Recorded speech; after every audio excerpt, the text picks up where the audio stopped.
Michael, at the age of 32, usually go online solely to read discussions about conspiracy theories because I find it a fascinating way to occupy my time. Active participation in writing and creating content on the internet is uncharacteristic for me, and despite the uncertainty about its potential reach and impact, I feel obliged to express my thoughts in words at this stage of my life when I'm already 32 years old.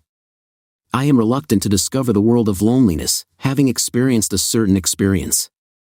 Learning new hobbies has played an important role in my self-discovery, and I believe that writing can become another creative outlet for me. Now, let me introduce you to my wife, whom we will call Mandy. Mandy and I crossed paths while studying at university. She wanted to become a psychotherapist and was getting a psychology degree, but I, on the contrary, chose business simply because I didn't have a clear direction.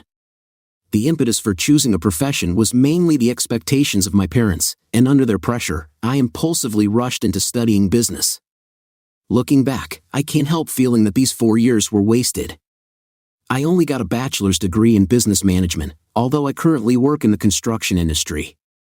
Anyway, our initial bond wasn't particularly strong, but we ended up in the same circle of friends. Our communication mostly consisted of short conversations here and there. It's worth noting that she had a boyfriend at the time, so we never considered each other romantically. At least she didn't, but I think deep down I've always had feelings for her. I clearly remember the moment when, in her second year, she dyed her hair dark blue. When I first saw her, I was amazed at my own reaction. Under certain lighting conditions, they appeared black, but when sunlight hit them, the true light became bright, beautifully framing her face. Mandy had mesmerizing big brown eyes, and whenever someone said something that caught her off guard, you could see how she struggled to expand them even more. She radiated a unique aura combining stunning beauty with an earthy hippie atmosphere, and at the same time, she exuded an amazing sense of purpose in everything she achieved while studying at the university. I admired her constant dedication to her studies and her ability to maintain a harmonious balance between social life and academic responsibilities. From the moment we first met, I had to suppress any emotions I felt for her. She was very passionate about her boyfriend, who, it must be emphasized, was a real tyrant. It was clear to everyone except her that he had a manipulative and pernicious influence. Our group of friends noticed how possessively he clung to her, looking back at us when we had long conversations with her and hugged her tighter when we were close. It struck me how she failed to recognize Mark's true nature. Even now, my doubts remain. It was clear to even the most inattentive observer that Mark was nothing more than a manipulator and a scoundrel. Despite this, I maintained respect for their relationship and kept an emotional distance. I played the role of a loyal friend, listening to her in moments of lonely experiences and providing any support to lift her mood. It was very difficult to observe the gradual deterioration of her condition, but I understood that the decision to leave should be made only by her. The decision to take action was always hers, despite my countless persuasions. And then one fateful day for Mandy, everything took a dramatic turn. Mark's true face was revealed when he exploded with anger and used physical force on her. It was a shocking and terrifying moment that will forever remain in our memory as it turned out to be the first and, fortunately, the last case of such violence. Having gained strength, Mandy finally found the strength to leave him. The others, driven by righteous anger, secretly developed plans to confront Mark, but Mandy was already tired of all forms of cruelty, and we had no choice but to fulfill her wishes and refrain from further interference. That same evening, Mandy found solace by asking to spend the night at my place. Although I would have gladly agreed to put a blanket on the floor, she insisted that we sleep side by side. This was an important turning point in the dynamics of our relations. Realizing the severity of her experience, I refrained from hasty confessions of my own feelings. I wasn't forgetful or insensitive like some ignorant person. On the contrary, I gave her time and space, realizing that after 2 years of unexpected pain, she needed to heal, and that's exactly what she did, thanks to my constant presence next to her during this period of change. She and I naturally gravitated towards spending more and more time together. Over time, Mandy and I began to feel a mutual attraction to each other and moved away from the big company. It wasn't a conscious desire to pull away, rather, I believe that Mandy appreciated my constant support in the most difficult moments for her when she felt that her own strength was weakening. Together, we embarked on exciting adventures, discovering new hobbies, and visiting places outside the university. As our relationship deepened, so did my feelings for her, which both worried and excited me. I began to doubt that she would ever perceive me not only as a friend, especially since a whole year had passed without any significant changes in our relationship. One seemingly ordinary evening when I was walking Mandy to her dorm, she surprised me by plucking up the courage and asking me out. At that moment, she poured out her whole soul to me, confessing her feelings for me, and in a whirlwind of emotions, I reciprocated her. That's how we started a wonderful journey together. Although it seemed that we had already laid the foundation of our relationship thanks to countless experiences together, every day our closeness only became stronger. In the last year of university, we spent time side by side, tirelessly studying together and providing each other with constant support. Mandy understood that our relationship went beyond the usual romance. They could grow into something deeper. At first, I thought about giving up the chosen course, but Mandy stubbornly refused to let me leave, so we both persevered and graduated from university together. Mandy wasted no time dreaming of becoming a therapist, and I decided to take up construction. Surprisingly, I was pleased with this decision. The physical nature of the work brought me great satisfaction, especially the joy of building together with my dedicated colleagues. Mandy and I continued to support each other's choices, constantly encouraging each other along the way. Over time, our relationship only strengthened. We made important steps by getting to know each other's parents. At first, my parents were very disapproving of Mandy, but gradually they fell in love with her as much as I did. Conversely, Mandy's parents welcomed me with open arms from the very beginning. Thanks to the fact that our families supported us, we created a powerful dynamic that allowed us to imagine a real future together. 4 years have passed since graduation. Confident in our relationship, we made a joint decision to pool our funds and move to a spacious apartment in the heart of the city. We were sure that we had taken all the necessary steps. We took our time, met, and really got to know each other deeply. Unfortunately, our initial happiness didn't last long. After 2 years of living together, I began to notice noticeable changes in Mandy's behavior. She became more distant, refused physical intimacy in bed, and avoided our once-cherished morning ritual, the obligatory breakfast together. At first, I attributed the changes in Mandy's behavior to the stress she faced at work. Being a psychotherapist, she could not openly discuss her clients, which probably weighed heavily on her shoulders. Perhaps she felt overwhelmed and helpless in the face of all this. Trying to be close to her, I tried to give her constant support. I cooked her lunch, suggested spontaneous trips when we both had free time, and even arranged evenings of relaxation with a warm bath, her favorite book, and a glass of wine. And this was repeated for 2 weeks in a row. But despite all my efforts, the emotional distance between us continued to increase, and I felt more and more anxious about her true state of mind. Her behavior continued to deteriorate, reaching new depths. There were evenings when she came home late, obviously in a state of alcoholic intoxication, and made loud, unpleasant burps, climbing into bed. I have never met this before, even while studying at the university.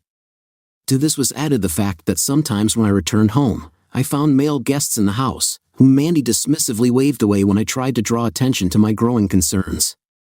Whenever I plucked up the courage to express my feelings, Mandy wrote them off as drama, ignoring them without making any sincere attempts to understand or solve the problem. In response to my claims, Mandy only contemptuously remarked that I should develop my own social life and stop being so clingy. It hurt me to hear her ignore my emotions, especially considering the solid foundation we had built together. The sudden change in her behavior left me completely perplexed. We were proud of our open and honest communication, but now it seemed that she was hiding something from me. Realizing that a direct approach may be required to find out the truth and understanding how important it was not to make her feel squeezed or strangled, I approached the conversation with caution, trying to find a delicate balance. One evening, while we were sitting together on the sofa, I noticed a change in our usual arrangement. She was placed on the opposite side, no longer fitting in as before between my legs. Gathering my thoughts, I plucked up the courage and touched on this topic, carefully choosing my words. I finally asked what could be bothering her, cautiously inquiring if anything had happened or if she wanted to discuss something. Unfortunately, her answer was a simple and disappointing no, without even looking at me in the eye. She left everything as it was, leaving me confused and insecure. Looking back, I should have realized that there should be space and distance between us, but foolishly, I continued the conversation despite the increasing tension. I gathered my thoughts and offered to take a course of therapy, hoping that under the guidance of a professional, she would be able to find a safe and open environment for self-expression. I expressed this idea with sincere concern, but Mandy's expression showed me disbelief and disgust. My heart sank when she practically mocked me, belittling and ridiculing me for daring to suggest such a thing. Her words pricked me, leaving behind a feeling of helplessness and resentment. Mandy strongly rejected the idea of going to a therapist, convinced that everything was fine with her and everything was bad with me. Her words struck a deep blow, and I felt wounded and defeated. Without saying a word, I quietly went to bed, drowning in a sea of emotions. The next morning, I silently left for work before she woke up. My work colleagues noticed my early arrival and sensed all the sadness piled on me. I reluctantly admit that, unable to contain my pain any longer, tears poured out of my eyes. At this vulnerable moment, I couldn't help but feel weak and lonely. Tears were streaming down my face as I tried to understand that my girlfriend's love for me seemed to have passed. After many years of seemingly carefree, harmonious life, I found myself at a loss, unable to understand exactly where our relationship turned on the wrong path. Inner turmoil gnawed at my soul and caused nausea, a sense of failure. Telling my friends about my heartache at first intensified these emotions, as I expected condemnation or ridicule for my tears. But to my surprise, their reaction was filled with empathy and compassion. Instead of telling me to be strong or laughing at my tears, they comforted me, gently patting me on the back, offering comfort in their understanding. While continuing to work together, my friends listened carefully about the problems I faced in my relationship. Almost immediately, the thought of the possibility of cheating on Mandy's part came into their heads. Quickly discarding this thought, I resolutely defended her honesty by rejecting such thoughts. Despite the noisy background from the rumbling mechanisms, we managed to delve into this topic and discuss it as best we could. As a result, we agreed to meet and continue the discussion when we have more time and space for a detailed conversation. Having such friendly support gave me a much-needed sense of comfort. That evening, feeling new strength in myself, I returned home and decided to get dressed. After splashing on my favorite perfume and wearing comfortable blue jeans, I got ready to go to a local bar. I felt cheerful when I put a little effort into my appearance. When Mandy asked about my plans, I frankly told her that I was meeting with work colleagues to have a drink. Her reaction seemed indifferent to me, as if she was not interested in my whereabouts. When I approached the bar, to my pleasant surprise, all my colleagues also came. As we sat down, ordered drinks, and started talking, they began to tell their stories, drawing amazing parallels between their experiences with past partners and Mandy's behavior, which I observed. The more they talked, the deeper the feeling of confirmation and understanding penetrated into me. While my colleagues were sharing their stories, anxiety settled in my stomach. I was particularly struck by one story that told about the betrayal of my brother. The parallels between the described behavior and what Mandy demonstrated could not but be alarming. As a result, his brother was broken and sought solace in his parents' house while he slowly recovered. It was supposed to be a wake-up call, a moment of revelation that shook me to the core. But despite more and more evidence, I stubbornly held on to my faith in Mandy. Even though our relationship had its difficulties, I firmly believed that she would never stoop so low. Although I recognized and appreciated the advice that my friends gave me, I still decided not to take into account their statements. As a last attempt to allay my fears, they suggested that I look at Mandy's phone or perhaps study her personal diary, but I was uneasy at the thought that I had invaded her personal life, and I resolutely refused this offer. Although they respected my decision, I felt their sincere concern for my well-being. Despite the complexity of the situation, I do not regret anything because this moment was a turning point in our friendship and strengthened our relationship. Curiosity overcame me day by day, getting stronger every moment. I was constantly fighting the urge to look at her phone when she left it unattended. Mandy was still hiding many details of her life, which only increased my doubts. It seemed to me that it was wrong to invade her personal life, but the temptation became irresistible. One fateful night when she was snoring peacefully next to me, I succumbed to an irresistible temptation and impulsively surrendered to my curiosity. I distinctly remember the rapid beating of my heart, which was pounding in my chest as if it was about to burst. Every 2 minutes, I anxiously returned the phone to its original place, fearing the slightest sign that she had woken up. With trembling hands, I dug through her email, carefully looked through the photo gallery, leaving messages for last. Doubts gnawed at me. I was not sure that I was really ready to reveal some unpleasant secrets. Perhaps I hoped there would be nothing to look for, but what I wanted quickly disappeared when the truth revealed to me shocked me to the depths of my soul. The thought flashed through my mind to check if she had accidentally taken someone else's phone, but alas, it really belonged to her. When I scrolled through her text messages, I found evidence that leaves no room for doubt. As clear as day, I saw irrefutable evidence that Mandy was having intrusive conversations with one of her clients. The realization of this fact hit me like a brick. Waves of nausea swept through my body. Not only did she violate the ethical standards that she was supposed to observe as a therapist, but she also violated the trust and obligations that we shared in our relationship. Overwhelmed with anger, sadness, and disappointment, I turned to her, intending to tell the whole bitter truth. When I looked at her calmly sleeping body, a whirlwind of confusion and rage raged in me. The severity of her betrayal was unimaginable. I couldn't understand how, after everything we had, she could stoop to such baseness, to cheat on me, and not just with someone, but with one of her clients. Disgust seized me when I realized the enormity of her act. It's not that I sided with this guy, moreover, I couldn't cause him any dislike. On the contrary, I felt a deep sense of empathy. I understood that people who turn to a therapist are struggling with their mental health, they are vulnerable and looking for advice. It seemed that she took advantage of his vulnerability, used his trust for her own selfish purposes. Betrayal and a sense of distrust overwhelmed me. How could one person cause such pain to another, especially someone who is responsible for being a therapist? The anger that was boiling in me was replaced by a feeling of disgust. At that moment, I didn't have the strength to feel sorry for myself. Instead, I spent the night scrupulously going through their messages, delving into the depths of their flirtatious texts and intimate conversations. To my horror, it turned out that Mandy was the initiator of most of these correspondences. She sent photos to which he could not respond for a long time and looked desperate and hungry for his attention. It was insulting and painful for me to watch her actions unfold before my eyes. Studying their messages, I realized that it shocks me. It became clear that Mandy initiated this inappropriate behavior almost immediately after starting her work as a therapist. The woman I once held in great respect turned out to be a complete disappointment. She proved herself to be a manipulator, repeating the actions of her past boyfriend. Everything I knew about her was destroyed, and I realized that she deliberately let me believe that I was to blame for the problems of our relationship. Anger bubbled in my veins, fueling the desire for revenge. Unable to bear even a minute of lying next to her, I realized that it was time to plan my own revenge.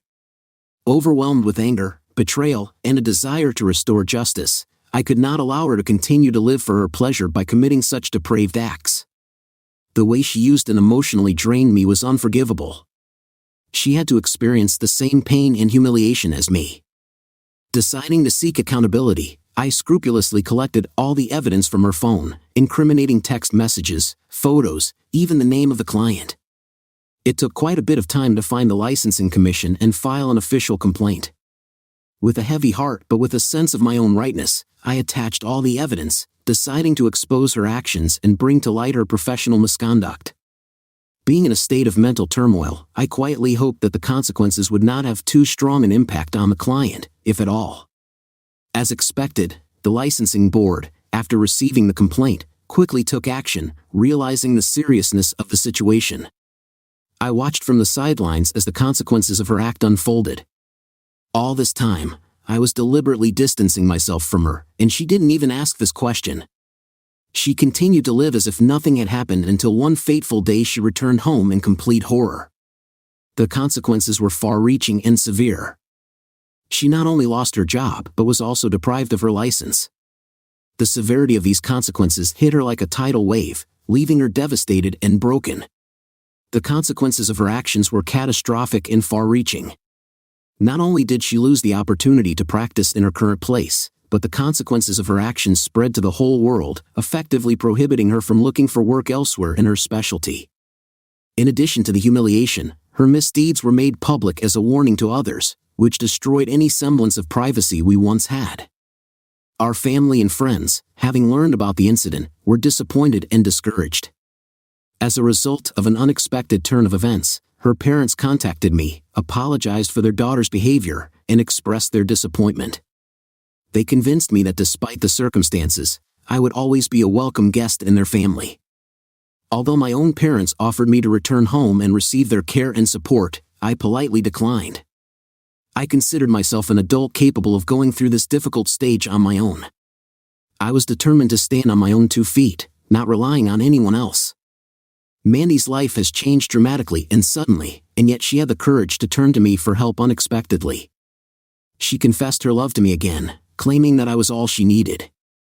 She insisted that her betrayal was unintentional, attributing it to some incomprehensible forces that possessed her. Now she wanted to visit a therapist, hoping to restore our broken relationship. But I couldn't believe a word she said. I understood that I had become the only remaining support for her, but I could not shake off a feeling of distrust. After Mandy's act became known, those who had previously supported her quickly distanced themselves. Even her parents turned away, severing all ties with their own daughter. I was tired of Mandy's games and no longer wanted to be drawn into her insidious atmosphere. All I wanted was to break free and move on. Considering that only my name was listed in the apartment rental agreement, I made a difficult decision to evict her from my house. She begged and sobbed, begged not to leave her, but her requests were ignored. She even refused to take the suitcases I had prepared with clothes and things for her. At that moment, I was visited by pity, but in the end, I realized that it was necessary to put my own well-being first and get rid of these toxic relationships. Although a note of regret flashed through me, I understood that my own well-being was of paramount importance. With a heavy heart, I had to resort to the help of the security of the complex to get Mandy out of the house. When she was being taken out, I told her that her things would be waiting for her downstairs. That was the end of my personal communication with Mandy. In the following months, she tried to get in touch, seeking reconciliation, but I deliberately decided to ignore her attempts. Fortunately, I found solace in the support of my understanding and sympathetic colleagues. They never uttered the words "I told you so." Instead, I knew that they were ready to support me unconditionally during this difficult time. The last I heard, Mandy was having trouble shuttling between motels and homeless shelters. She managed to get a job at a fast food restaurant, but in modern society, it takes much more to fully support oneself. I often wondered if I had done the right thing by taking revenge or if I could have handled it differently. But I have to constantly remind myself that I didn't force Mandy to cheat. I didn't force her into an inappropriate relationship with a client. Ultimately, only she was responsible for her choice. It's true that Mandy could have cheated on someone else and potentially kept her job. Despite the fact that I had to make a difficult decision, I think it was the right thing to do since I gave preference to my own well-being. And although my actions may not have been dictated solely by moral considerations, their consequences are obvious. Parents and friends have distanced themselves from her. I hope this will serve as a valuable lesson for her in the future. And although I don't hate her, I just don't want to participate in her life anymore. Unfortunately, I cannot provide information about the client with whom she engaged, as I did not maintain any close ties with him. All I have is his name, so I have little information about his current situation. Despite my attempts to gather information about the client, I was unable to find anything. I sincerely hope that he received the necessary help and support, no matter what he went through. That's all I can offer regarding his situation. As for me, in general, life has improved significantly. I give priority to self-care and maintain relationships with family and friends. I will never fall in love again because I understand that not all women are the same, but I can say with confidence that I will no longer tolerate relationships in which trust is violated or my well-being is jeopardized. A valuable lesson is that when a person shows who he really is, it is necessary to believe him. This story highlights how important it is to listen to these signs. It's been 5 years since I've seen Mandy, but recently I accidentally met her in the parking lot near the supermarket. Mandy was not alone but with a little girl about 3 years old. That Mandy and the child were poorly dressed was noticeable. It seemed that she's barely making ends meet. When she saw me, I noticed the joy in her eyes. While we were talking about life, the girl several times told her mother, who was Mandy, that she wanted to eat, and looking at Mandy's reaction, my chest started to prickle. Tears welled up in her eyes when she said that they had nothing to eat. I was shocked by the situation and suggested they stop by the nearest restaurant to have lunch. The little girl started clapping her hands with joy. While we were having lunch, Mandy told me that she had been in contact with a terrible man who had abandoned her while she was pregnant and was hiding to avoid paying alimony. I also found out that she lives with the child in a homeless shelter and works as a cleaner in a restaurant. Her parents want to take the girl to be brought up with them until she gets her life right. While I was listening to her life situation, tears were streaming down my face. I wished her and her beautiful daughter good luck, paid for the bill, and gave her a large sum of money. I left the room. I don't feel sorry for Mandy herself, but for the poor little girl who was so tormented by her own mother's hopelessness. After that, I tried not to think about Mandy and her daughter. Story 2. Recently, I have had suspicions that my wife, Sharon, is cheating on me with my boss, Jim. It's unpleasant to suspect that even her family might be involved in a plot to separate us. My name is Chuck Smith. I am 46 years old and 180 centimeters tall. For the past 12 years, Sharon and I have been living in a small town in West Virginia in a modest 3-bedroom house with a 2-car garage. As an engineer, I am constantly confronted with the intrusive presence of my boss, Jim, who tries to manage me without having the slightest idea about my work responsibilities. Although he holds the position of head of sales, his actions often look more comical than authoritative. I work for hire, specializing in the development of surgical kits for hospitals. Interestingly, my wife Sharon holds the position of production manager at the same workplace and receives a higher income than me. But despite our shared professional environment, I can't shake the feeling that both Sharon and my colleagues are taking advantage of me. It seems that they do not pay attention to my feelings and general well-being. Recently, I have had suspicions that my wife may be unfaithful. Although our intimacy happens 3 or 4 times a week, it is never particularly exciting or adventurous. Sharon is an attractive woman who prefers routine and is not afraid to try something new, but for a year now, she has not shown me even the simplest affection, for example, a kiss. I know that her family is taking part in the discussion on how to end our relationship since we have no children, only she and I have to navigate these uncertain conditions.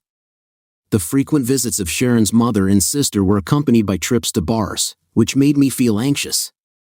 From the very beginning, our marriage was viewed with skepticism, as I was told that my intentions were solely aimed at obtaining Sharon's financial assets. In connection with these suspicions, I was asked to sign a marriage contract, which I willingly did. It stipulated that in case of infidelity, the guilty party leaves the marriage only with the property that she brought. I want to emphasize that I have never even had the thought of Sharon's infidelity. Moreover, I have reached an important stage in my professional activity, being on the verge of obtaining a patent for specialized surgical instruments, the cost of which can be estimated in millions. It is worth noting that when I first conceived this idea, the company I work for did not show any interest in partnering or supporting this endeavor. Despite my passion and dedication to the project, I faced obstacles in my workplace. The company categorically forbade me to work on my invention during working hours, threatening otherwise with dismissal. Deciding to continue working, I equipped a workplace in my home basement, which allowed me to devote time to the project outside of school hours. But about 2 months ago, I made a shocking discovery: video recording cameras were installed unnoticed in my work area without my knowledge. It seemed that my wife Sharon was the only person who knew about the progress of my work. To confirm my suspicions, I purchased several inexpensive video cameras. To my horror, it turned out on the recordings that my wife was talking on the phone with my boss, Jim.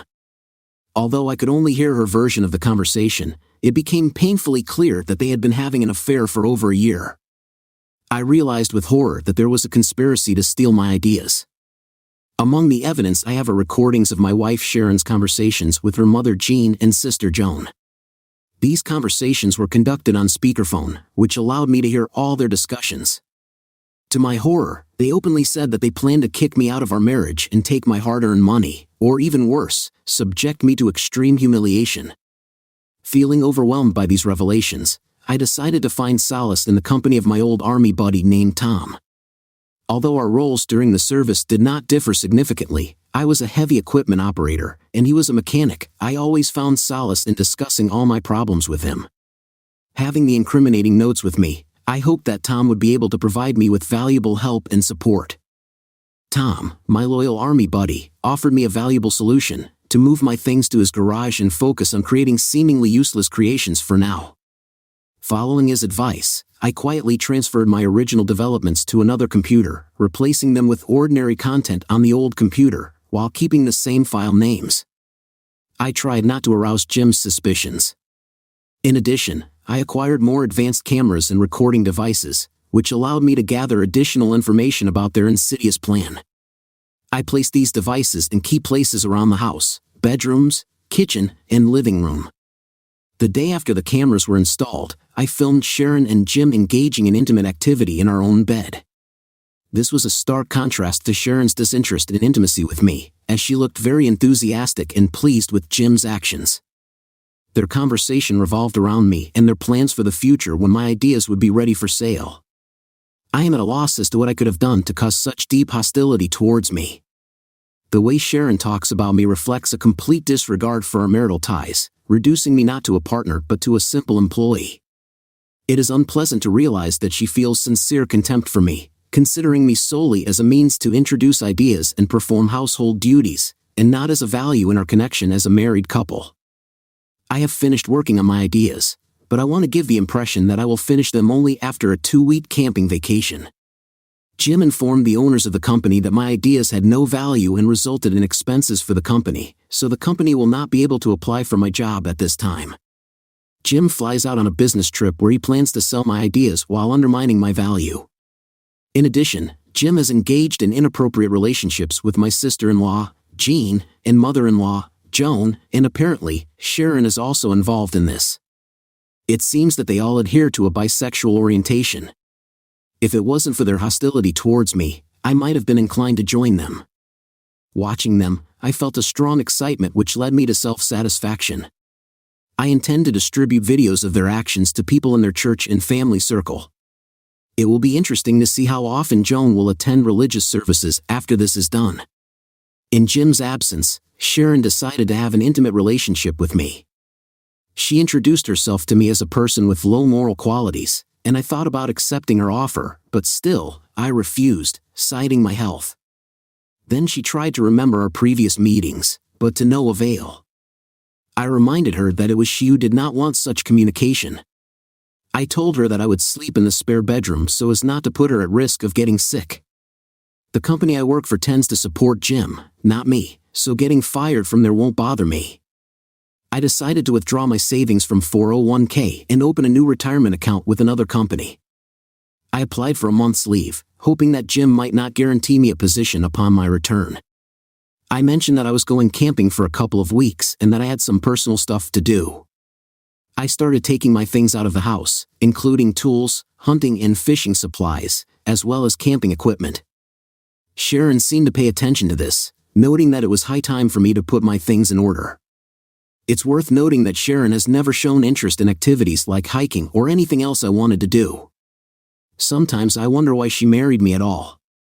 Fortunately, in a neighboring town, I found a small house that can be rented for a month. It will be convenient for me to work on my projects in it. In addition, the house has a garage for 2 cars, so even if they drive by, they won't suspect that I live there.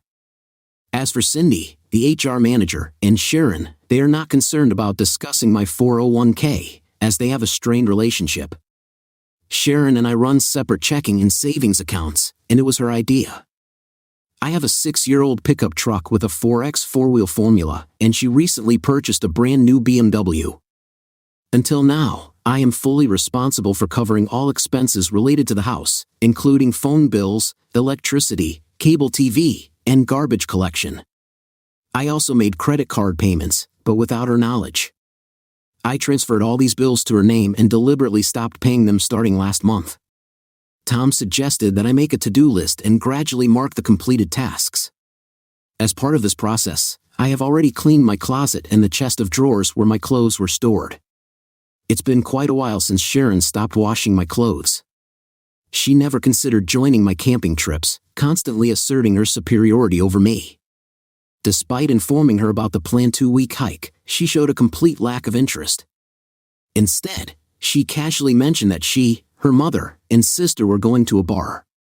When I got home, I saw that she had already left, completely oblivious to my absence and the lack of conversation with her. In response, I quickly collected the remaining things that belonged to me, carefully searched the house for what I wanted to take, disassembled the bed in the spare room, selected a chest of drawers, and gathered some photos. Although there was nothing of value there, I closed the door behind me and got into my truck without looking back. Important note, I have successfully obtained the patent I was working on. In the first week, I managed to sell the kits for $5 million. But Jim immediately called and said that I was fired, stressing that he had warned me in advance about the consequences. Now he had to explain why new kits were not developed, why our customers did not place new orders, and why the expected new kits did not exist at all. To top it all off, I sent letters to our competitors in which I divulged this information. For the next 3 weeks, I anxiously watched my phone for messages. Eventually, she texted me, asking when I would be coming home. Neglecting my duties, I did not mow the lawn, knowing full well that she does not care about such issues. I still have the notes I made with her, Jim, her mother, and sister. Each entry was marked with her name on a piece of paper. The first entry contained a message in which I told about my plans for my money. I also mentioned that copies of these recordings would be sent to her work colleagues, friends from the church, and family members. Then something unexpected happened. My phone started ringing incessantly. She called me every 5 minutes, as well as Jim, Jean, and Joan. She found the records and only now realized that I left 3 weeks ago. In response, I began to send copies of all the records by mail, focusing on our workplace. I made sure that our friends and members of the church received copies of the recordings by posting them on various internet sites and specifying the appropriate site names.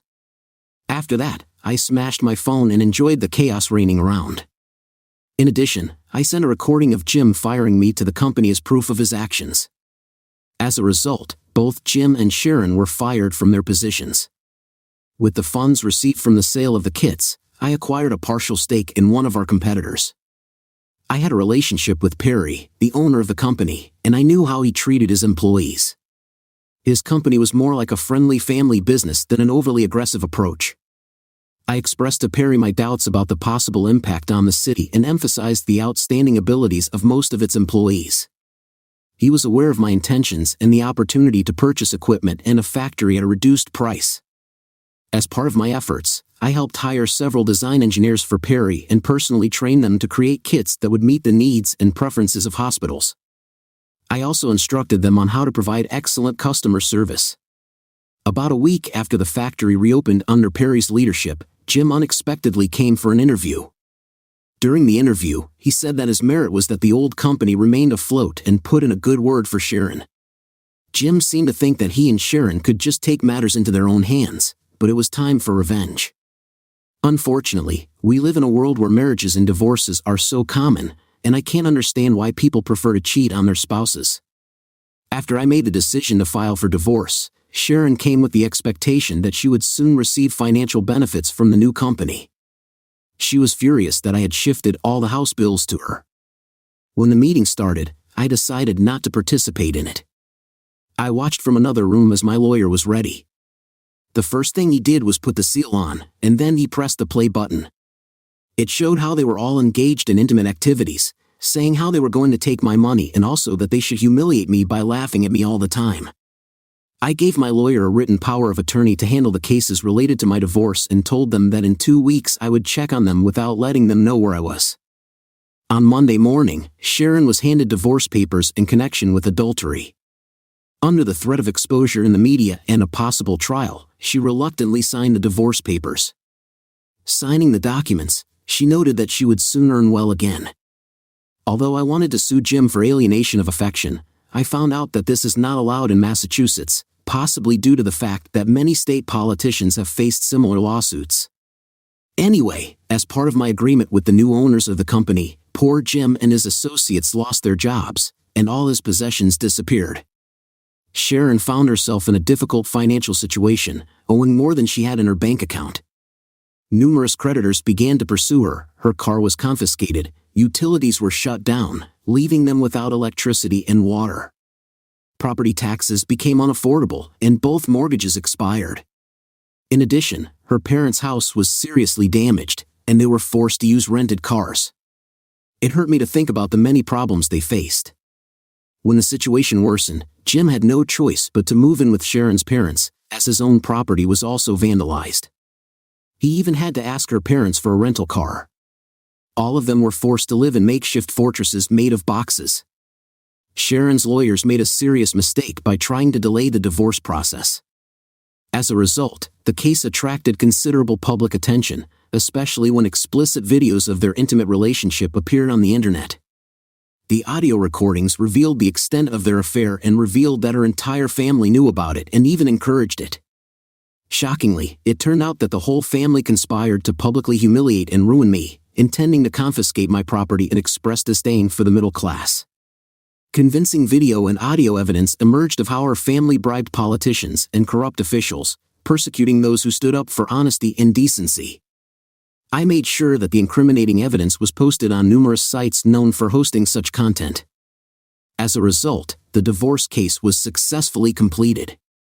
However, the judge who was assigned to conduct the case was forced to recuse himself after he was exposed as one of the corrupt officials bribed. On the day when the divorce was finalized, the company organized a day of gratitude to employees and a grand opening of the store. To the surprise of Sharon, her sisters, mother, and Jim, they came to the event with the expectation that they would just take everything into their own hands. I arranged for them to be seated at the first table during the event. Perry introduced me as the organizer of all the successes achieved. In a fit of anger, Sharon rushed to me, hurling insults and exclaiming, "You bastard, you're a sandbag." All attention was focused on us, everyone was listening attentively.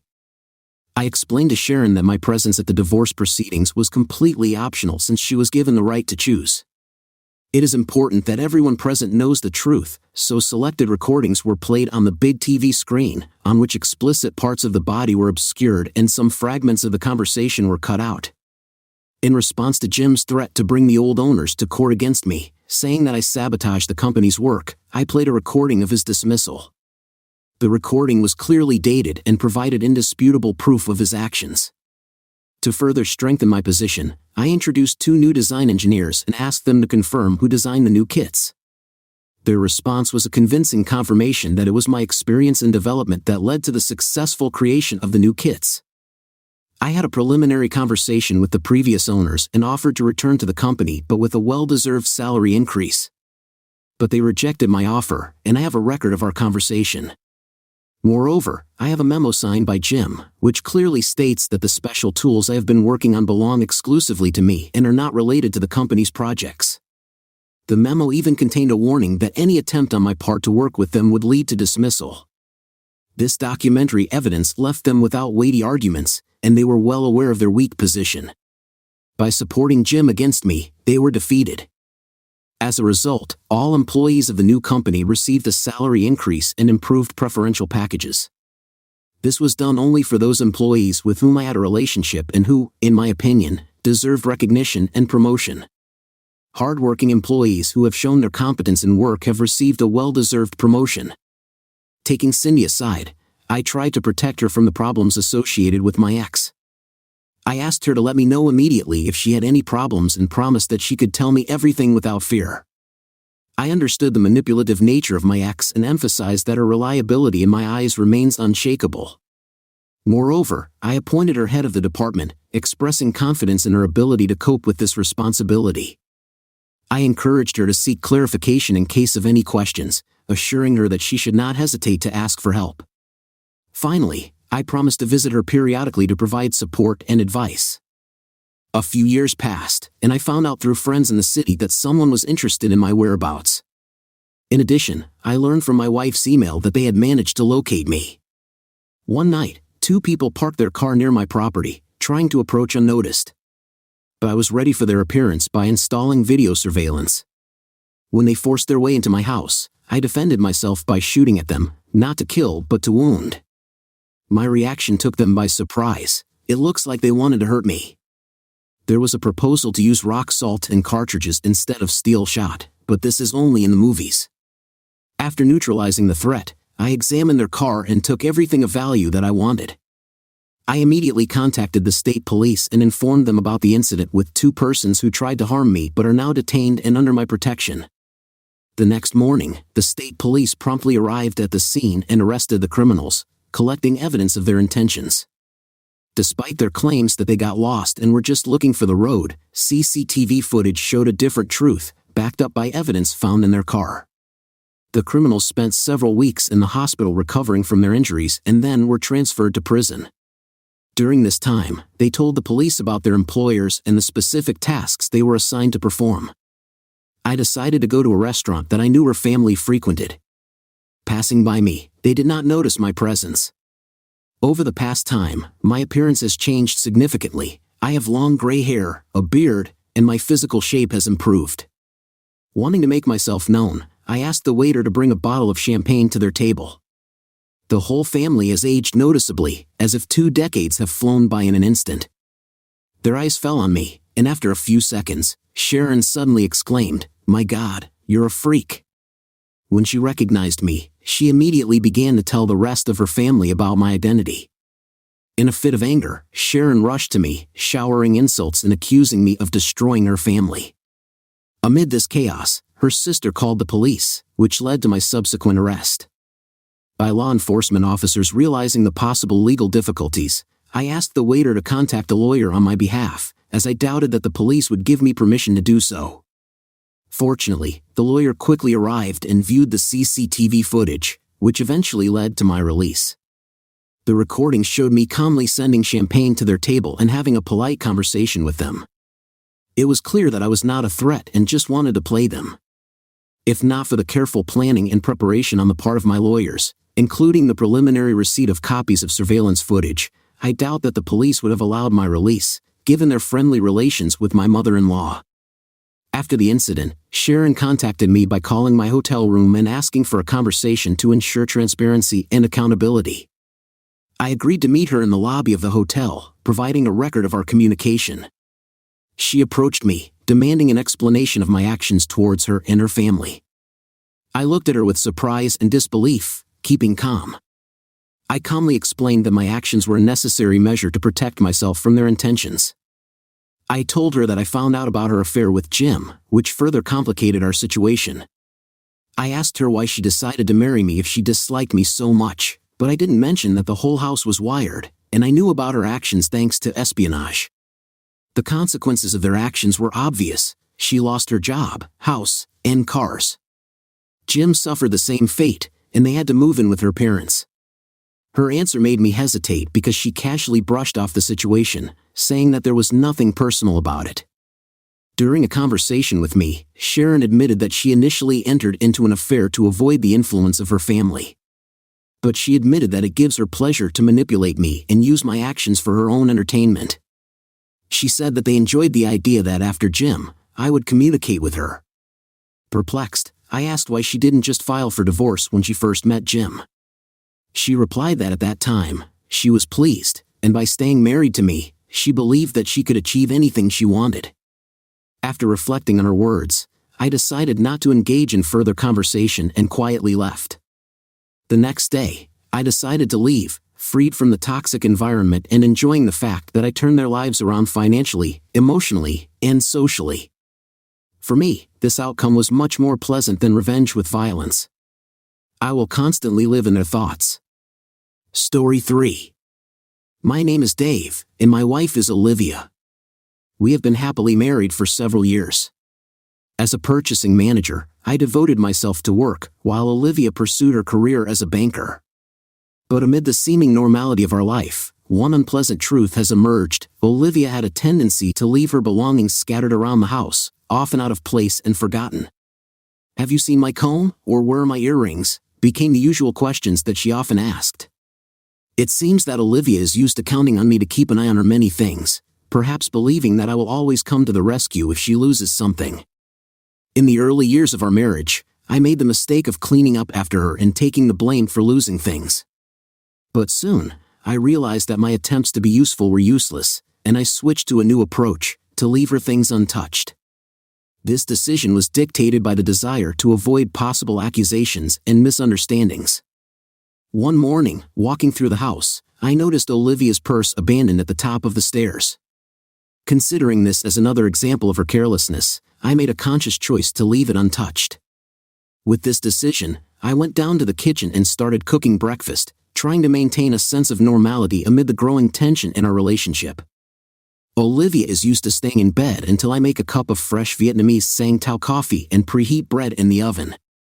While enjoying the aroma of coffee, I was startled by an unexpected scream, followed by a series of ominous sounds, crashing, knocking, and heart-rending moans of pain. I immediately realized that Olivia had fallen down the stairs. Worried about her well-being, I rushed to her. Fortunately, it turned out that she didn't suffer any fractures. A doctor who examined her at a local hospital recommended a routine checkup on Monday morning to make sure there were no hidden injuries. With a sigh of relief, we returned home in the afternoon. This incident cast a shadow over our weekend, forcing us to spend them in quiet reflection. After taking painkillers, Olivia spent most of her time in bed, having long conversations with her mother and numerous friends on her mobile phone. According to my information, she also indulged in superficial communication on the internet, and my role seems to have turned into that of a butler or a nurse, providing for her needs during the recovery period. On Sunday morning, Olivia went out into the garden to get some fresh air. Unfortunately, the weather was not very pleasant, and she quickly returned to the house. Left alone, I took up autumn chores, pruning bushes and cleaning fallen leaves. By the will of fate, our neighbor Jacob, an experienced builder by profession, lived nearby. We were both doing the same thing, and when Olivia came into the house, Jacob stopped his work and walked up to the garden wall, clearly wanting to talk to me. "Hi, Dave," he greeted. "I saw your wife this morning. Is she all right?" "She'll be fine," I replied. "How did it happen?" "Well, she put all the blame on me," I confessed. "She said that it was I who didn't put away her lying purse on the stairs, and because of that, she fell." Jacob seemed shocked. "Wow, did she really say that?" he asked. "Yes," I confirmed. "Regardless, I believe she has learned her lesson." Jacob still looked a little puzzled. He noticed. "I must say that you are showing understanding given the current situation. If Olivia needs someone to lean on, Marjorie can be very reserved." After that, Jacob continued gardening, leaving me slightly perplexed. Although Jacob's wife, Marjorie, was a pleasant woman, I found it curious that he felt it necessary to assure me of her prudence. Perhaps he was concerned about the local gossip surrounding Olivia's accident. On Monday morning, I took Olivia to the hospital and waited for her to be examined. I contacted my boss and informed him that I would be a little late. Olivia's admission to the hospital took longer than expected, as she was interviewed individually due to the fact that domestic violence could have been involved in her injuries. It's better to be safe than sorry. In the end, I took Olivia to the bank where she works as a loan specialist and got to my office closer to morning. My work schedule as a purchasing manager assumes some flexibility, and I have my own separate room. Not because I occupy any special position, but the main reason I have a separate office is to ensure complete confidentiality during meetings with suppliers and colleagues. Shortly after I took my office that morning, Olivia's friends and colleagues started calling me. The privacy of one's own space turned out to be very useful in this situation. It became obvious that they all doubted Olivia's explanation that she had fallen down the stairs. All the callers, women, did not believe in Olivia's clumsiness, asked me to calm them down, and even threatened. Despite my convictions of innocence, they remained firm in their opinion. Olivia's closest friend at the bank expressed the hope that despite the fact that I agreed with the story about her black eye, I would exercise restraint if I had a desire to get angry with Olivia. Later in the afternoon, the news of Olivia's injury apparently got to our office, most likely through Amelia's husband, George, who was her colleague. Anyway, our boss, Jimmy, came to visit me. Jimmy and I have always maintained a positive working relationship and have been open with each other, but when he asked if I needed a vacation to solve possible domestic problems, I was caught off guard. When I hesitated with an answer, he continued, offering to see a psychologist or undergo treatment for anger to help resolve the situation. It became clear to me that the more I denied my wrongness, the less confidence my words aroused. Trying to mitigate the situation, I just began to assure him that everything was fine and insisted that there was no need to escalate into a serious incident. By the end of the day, I was tired of stubbornly defending my innocence. When I came home in the evening and was met by our neighbor, Steve, who told me that kicking my wife is not the best way to get revenge, I just replied, "You're absolutely right, Steve," as I continued down the path to our front door and prepared to unlock it. His words wouldn't leave my mind. What exactly was he hinting at? Maybe he was mistaken about what happened and made a false conclusion. If it were so, it would be easier for him to say that kicking his wife is completely unacceptable. It would be clear and straightforward. But why did he think I wanted revenge? Maybe Steve decided that Olivia had caused some damage to our property, for example, a car or my favorite shirt. It's strange that he decided that I could resort to anger and violence towards her regardless of the circumstances. Olivia returned home earlier than usual as she was ordered to take sick leave until the end of the week. Apparently, the bank felt that she needed time to rest and recover, or more likely, they did not want her bruised face to be seen by customers. Olivia expressed her fears that people might doubt her explanation for falling down the stairs. It was noticeable that she was facing the same problem as me. Olivia just shrugged and replied, "Well, people will believe what they want to believe. There's nothing we can do about it. If some people create their own version of reality." I didn't see any point in telling her how hard her friends and colleagues had been for me, so I continued to cook dinner, and we ate in silence. After that, we watched some TV and then went to bed. On Tuesday morning, I noticed George glancing in my direction as I sat in my office. In the end, he cornered me at the water cooler, and after making sure that there was no one within earshot, he spoke. "Look, Dave," he began. "Amelia thinks Martin isn't forgetful, and he knows Olivia didn't just fall down the stairs. George told Amelia that he regretted contacting Olivia and thought it was better for him to distance himself from her so as not to complicate the relationship." I was completely overwhelmed by this revelation. It was amazing. I must have stared at George for a long time in disbelief because I didn't say a word. Sensing my stunned silence, George hurriedly continued. "I know it's a lot to ask, Dave, but please think about it. After all, he has a wife and children." He turned away, leaving me standing there as it should be, without words. George took my silence as a refusal to enter into a conversation on this topic. In fact, I was completely shocked by his revelation. Sitting in my office afterwards, I tried to make sense of what George had told me. The only Martin that came to my mind was Martin Locke, Olivia's boss at the bank. I talked to Martin and his wife Vanessa, who had unprecedented strength during last year's annual party for employees. If George's statement was true, then it suggested that Olivia was connected to Martin in a more personal capacity than their professional relationship. Given that the information came from Amelia, Olivia's closest friend at the bank, it seemed extremely unlikely that this was a misunderstanding.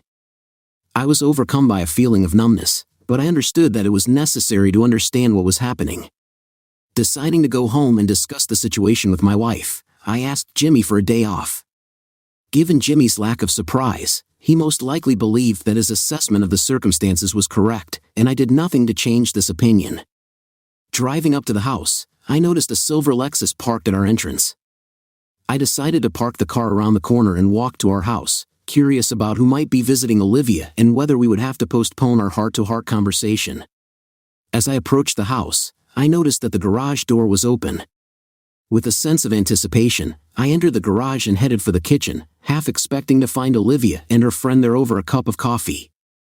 To my surprise, the kitchen was empty, but I could clearly hear a man's voice coming from the living room. It suddenly dawned on me that Martin had chosen this time for his intimate conversation with Olivia, not knowing that I was not at work. Remembering the previous communication with the neighbors, I realized that Martin most likely often visited our house when I was not at home. Standing in silence in the hallway, I heard him say, "I'm sorry, but I have to hurry, dear. I'd love to stay and keep you company, but I have a meeting this afternoon that I can't reschedule. Are you sure you're going to be okay? I'm glad we settled everything, but I still find it hard to believe that you really fell down the stairs." Olivia reassured him, her voice full of conviction. "You're very caring, Martin, but I've said it before and I'll say it again." She paused for a moment before continuing. "I tripped over my purse. Dave would never have raised a hand against me, and if he had, I wouldn't have tolerated it. So, Martin, please don't worry. I'll see you Thursday night as we usually do. Now, go." After listening to Olivia's confident answer, I quietly withdrew through the kitchen and left the house through the back door, finding solace in our garden behind the garage. I struggled with nausea and anger caused by Olivia's apparent betrayal. On Thursday evenings, I usually go bowling and have lunch with work colleagues, returning home around 11 p.m.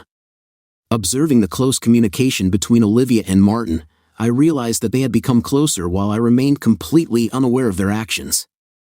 I understood that if I turned to them right away, it would most likely lead to a direct denial, which means it would arouse their growing suspicions. Given the deep resentment I felt, I had no desire to prolong my participation in this marriage longer than necessary. It became clear to me that if I want to put an end to this situation, it is necessary to have irrefutable evidence. When the rudiments of a plan appeared in my head, I realized that I could use the next day or so to carefully work out the details and implement my strategy.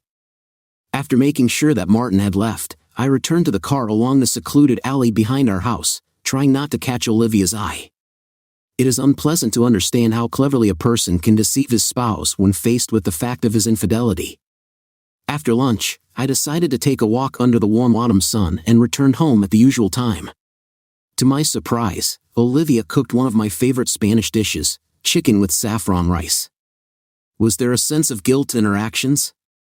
I couldn't be sure, but I didn't have the slightest desire to throw away good food.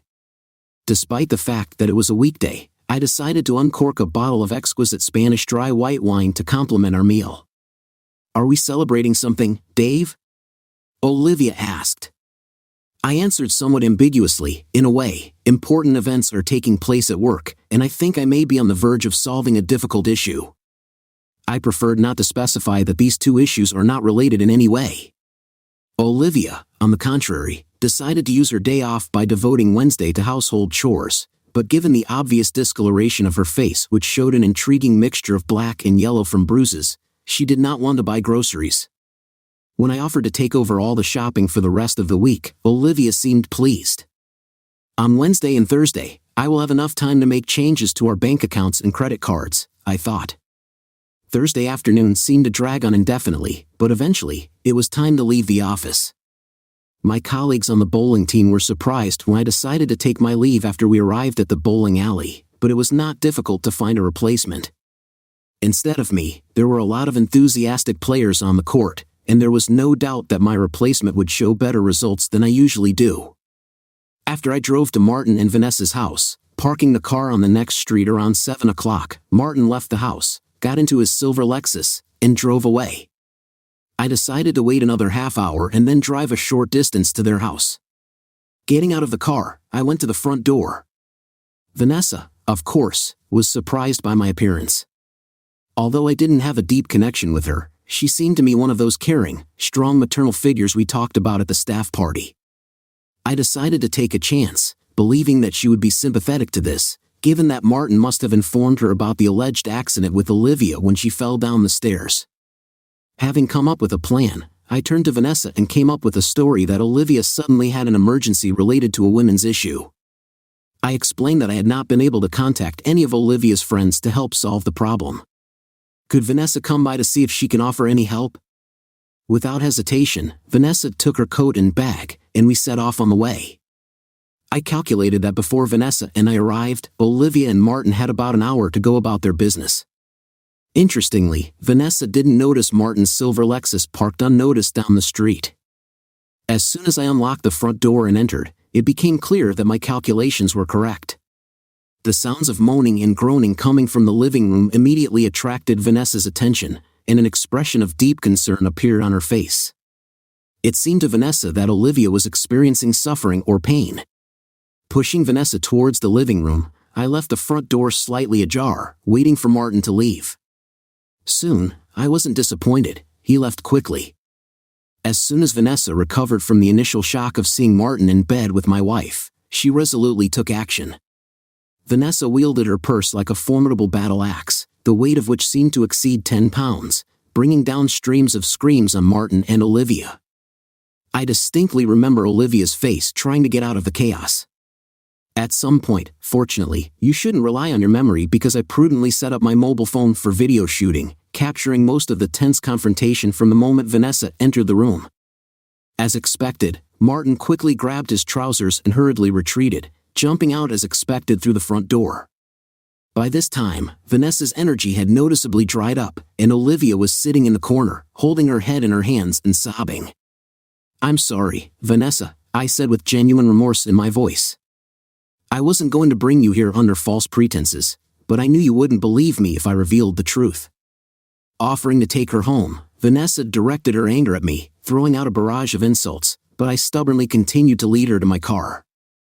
Olivia made the decision to move in with her mother, and subsequently, we put the house up for sale. I admit that she is primarily to blame for the destruction of our marriage, attributing it to her selfishness. Olivia's actions paint her as a deceitful and selfish person, but I don't hold a grudge against her because Vanessa administered much-needed justice. Since the day we left the courthouse after the divorce was finalized, I have never seen Olivia. Almost a year has passed since that moment. Although I'm still single, I'm happy to date different women. I currently have a wonderful girlfriend that I trust, but I decided to stay away from bowling.